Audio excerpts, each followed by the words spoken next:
हाय दोस्तों, कैसे हैं? मैं आदर्श त्रिपाठी अपने YouTube चैनल आदर्श अकेडमी पे आपका स्वागत करता हूं। दोस्तों, ये the book footprints without feet का सबसे इंपॉर्टेंट चैप्टर आपके लिए है। आईएमपी जिसे बोला जाता है इंपॉर्टेंट चैप्टर। बिना इसके सीरियसली क्वेश्चन बना ही नहीं सकती। ये जानने की इतना इंपॉर्टेंट है। आगे आते हैं, हम इस चैप्टर को पढ़ाते हैं द नेकलेस। आप सभी ने सुना होगा, पढ़ा होगा, अच्छे से पढ़ा होगा, गले का हार। जिस चैप्टर को पढ़ाया जाता है इसमें थोड़ा सा हम आपको बताते हैं कि ये हार होता है और कैसा होता है। इसमें आपको पूरा डिटेल्स आपको पढ़ाया जाएगा। आप देखिए क्या होता है। स्टार्टिंग में the necklace is the story that revolves around the middle class lady named Matilda Lozier। एक ऐसी मध्यवर्गीय महिला के आसपास घूमती है जिसका नाम होता है मटिंडा लॉजियल। मटिंडा लॉजियल वाज ए प्रिटी लेडी। मटिंडा लॉजियल एक सुंदर लड़की थी who had the high ambition, जिसके पास एक बहुत उच्च इच्छा जागृत होती थी, है ना। She was born in a family of a clerk। उसका एक छोटे परिवार में, है ना, समझिएगा, एक छोटे परिवार में उसका जन्म हुआ था। And was married to a clerk। और उसकी शादी किससे हो जाती है? एक लिपिक से शादी हो जाती है। याद रखिएगा किससे शादी हो रही है? एक लिपिक से। एक हाई एम्बिशन रखने वाली लड़की एक मात्र लिपिक क्लर्क से शादी कर लेती है। Mister Loisel who worked in a office board of education। उसके जो पति थे, है ना, मिस्टर लॉजियंस, वो किसमें काम करते थे? शिक्षा विभाग में काम किया करते थे। Mathilde believe that she was born for a life of luxurious. Mathilde ये विश्वास रखती थी कि उसका जन्म एक लग्जरियस लाइफ जीने के लिए हुआ है ना, आराम वाली जिंदगी जीने के लिए हुआ है। She always used to dream of a elegant dinner। वह एक शानदार भोजन के लिए हमेशा ड्रीम करती थी। फाइन ग्रोसरी, ब्यूटीफुल फैक्ट्स, बहुत अच्छे अच्छे कपड़े पहनने के लिए, एंड द डिलीशियस डिशेस, और एक स्वादिष्ट भोजन के लिए। She was always a dissatisfied with her life। वह हमेशा अपने जीवन से असंतुष्ट रहती थी। Husband one evening, Mathilde husband mister Loisel return from his office. एक शाम को उसका हस्बैंड अपने ऑफिस से, अपने कार्यालय से घर वापस आ रहा था विद द लार्ज एनवेलप। अपने हाथ में एक लिफाफा लिए हुए। Invitation to a ball at the minister's residence. Minister के आवास पे उसे क्या मिला था? एक आमंत्रण पत्र मिला था, इन्विटेशन मिला था। वह और उसकी पत्नी को, दोनों को जाने के लिए। अब देखिएगा, मिस्टर लॉजियल सोचते हैं that his wife would be happy to read this invitation, but Mathilde threw the invitation away in anger. Mister Loisel सोचते हैं इस इन्विटेशन को जब मटिंडा पढ़ेगी तो पढ़ करके बहुत खुश होगी, लेकिन ऐसा नहीं होता है, इसके विपरीत होता है। और कैसी हो जाती है? बहुत एंगर हो जाती है, बहुत क्रोधित हो जाती है। Then her husband informed, जब उसका पति उसे क्या करता है? सूचना देता है Mathilde of his invitation. She told him that she did not have a fancy dress to wear। जब उसे बताती है मटिंडा कि मेरे पास उस पार्टी में जाने के लिए कोई अच्छा फैंसी ड्रेस नहीं है, फिर क्या बताती है? Mathilde thoughts for a while and asked her for the 400 friends. फिर वो क्या बोलता है? वो बोलता है कि अच्छा ठीक है मटिंडा, मेरे पैसे हैं तो आप सोच लो कितने पैसे में तुम्हारे लिए कपड़े मिलेंगे। तो क्या करता है? वो पूछता है, तो मटिंडा सोचती है कि हम इतने ही पैसे बताएं जिससे हमारा पति उस फ्रॉक को, उस कपड़े को खरीद सके। तो वो बताते हैं कितना? 400 फ्रेंड्स। एक फ्रांस में चलने वाला पैसा जिसे बोला जाता है 400 फ्रेंड्स। उस 400 रुपए को बताती है। आज सुनी दैट आज for a more than money her husband would refuse. वो उतने पैसे को बताती है जिस पैसे को हमारा पति दे सके, यानी मना ना कर पाए। मटिंडा बॉट ए न्यू ड्रेस, मटिंडा एक नए कपड़े को खरीद लेती है, but she was still happy, उसके बाद भी मटिंडा खुश रहती है, खुश नहीं रहती है, यानी दुखी रहती है। Mathilde told him that she did not have any jewellery to wear with her dress. अब बोलती है मटिंडा कि ठीक है कोई बात नहीं, लेकिन हम पार्टी में नहीं जाएंगे। क्यों? क्योंकि इस ड्रेस के साथ मेरे पास कोई ज्वेलरी पहनने के लिए नहीं है। हर हस्बैंड सजेस्टेड, उसका पति सुझाव देता है नेचुरल फ्लावर, आज के वर्तमान समय में प्राकृतिक पहल का, प्राकृतिक फूलों को धारण कर लो। हर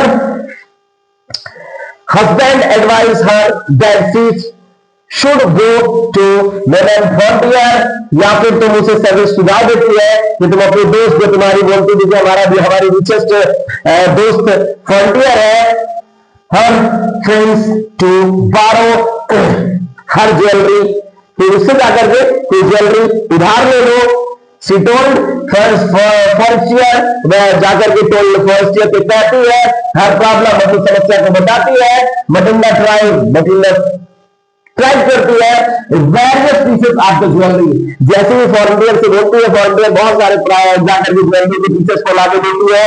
मटिंडा अपने गले में पहन करके 3-4 ज्वेलरी को पसंद करती है, उसमें से दूसरी दाम, बट अल्टीमेटली बहुत सारी ज्वेलरी पसंद नहीं आती है, लेकिन लास्ट में वो डिसाइडेड टू बारो एक डायमंड नेकलेस, और लास्ट में मटिंडा को एक डायमंड मतलब हीरे का गले का हार पसंद आ जाता है। Everyone liked her and she was in the center of the attraction. प्रत्येक लोग, जो मटिंडा गले से उस हार को पहन करके, बढ़िया फ्रॉक पहन करके पार्टिसिपेट करती है, तो सारे लोगों का अट्रैक्शन किसकी तरफ होता है? मटिंडा की तरफ। मतलब एक मटिंडा केंद्र बन चुकी थी किसका? सारे लोगों को देखने का। When मटिंडा रिटर्न होम, जब मटिंडा रात की पार्टी सेलिब्रेट करने के बाद घर आती है, वह चेंजिंग हर ड्रेस, अपने कपड़े को बदल रही थी। सी notice that the necklace was not around her neck. देखती है कि उसके गले के पास में उसका नेकलेस नहीं होता है, यानी गले का हार गायब हो चुका होता है। She cried, वह चिल्लाती है, out and inform her husband, वह चिल्लाती है और अपने पति को बुलाती है। About the someone and advise him the wife to write a letter to her friends. फिर उसका पति आता है, उसे एडवाइस करता है कि तो एक पत्र लिखो किसके पास? फ्रंटियर के पास। क्या बताते हुए? telling her that the collapse of the necklace was broken and she needed sometimes to get necklace repaired. बताती है कि उसका क्या होता है, पिंडा टूट जाता है और उससे क्या करना है, मुझे रिपेयर कराना है, और रिपेयर करने के लिए कुछ उसे टाइम चाहिए, उसके बाद वो तुरंत रिपेयर कर देगी। दोस्तों कुछ एरिया कम पड़ गया था, तो फिर आगे हम आपको बताते हैं नेकलेस चैप्टर में। फिर देखिए मटिंडा क्या करती है, ये सारे करने के बाद जब वो कुंडे को रिपेयर कराती है अपनी ज्वेलरी को, उसके बाद अपने दोस्तों को कैसे रिटर्न करेगी देखना। The necklace cost them 36,000। उस डायमंड ज्वेलरी का दाम कितना था? 36,000 फ्रैंक। सोच सकते हैं कितनी महंगी ज्वेलरी थी। His 18,000 francs which had father had left from him, जिसके जो उसका मिस्टर लॉगन के पिता थे, जो 18,000 ज्वेलरी छोड़ चुके थे, उसके लिए दे चुके थे। कब? जब उसकी शादी हुई थी, या उसके लिए छोड़ चुके थे, देकर के चले गए थे। तो उन्होंने कर्ज ले लिया आप द रिमेनिंग अमाउंट, और जो बचे 18,000 को दे दिया, लेकिन था कितने की ज्वेलरी?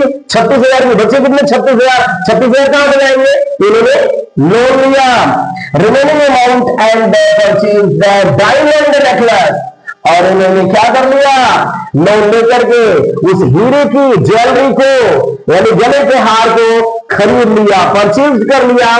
मटिंडा रिटर्न द नेकलेस मटिंडा ने इस नेकलेस को रिटर्न कर दिया टू हर फ्रेंड, अपने मित्र किसको, फॉरेस्टियर को। Mathilde and her husband lived in the poverty. आप देखो यही हाल होती है। मटिंडा एंड हर फ्रेंड, मटिंडा और उसका पति कैसे रहने लगे, आप पॉवर्टी, गरीबी में रहने लगे। जो लग्जरियस लाइफ जीने वाली मटिंडा, आप देखिए कहां क्या अपनी जिंदगी व्यतीत करती है। She sent away the maids change, उसने क्या किया, वहां से चले गए और उन्होंने क्या किया, मेड चेंज कर दिया, अपनी नौकरानी को चेंज कर दिया।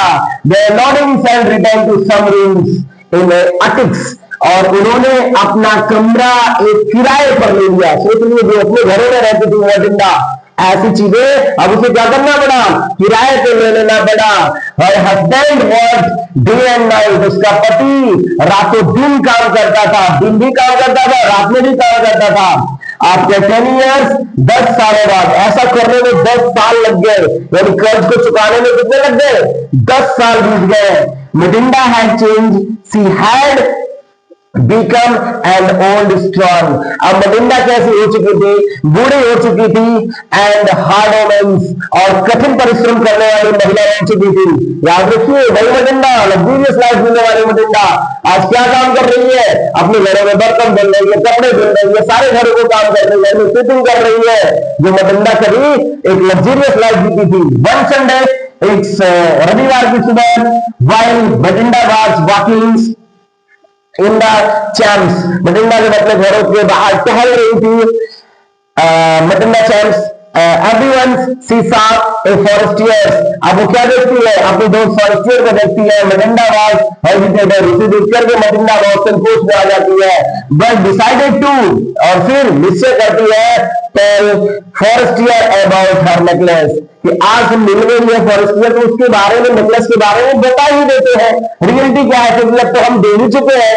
आगे क्या होती है, about her necklace she was shocked, वह अचंभित हो जाती है। She told the Matinda that the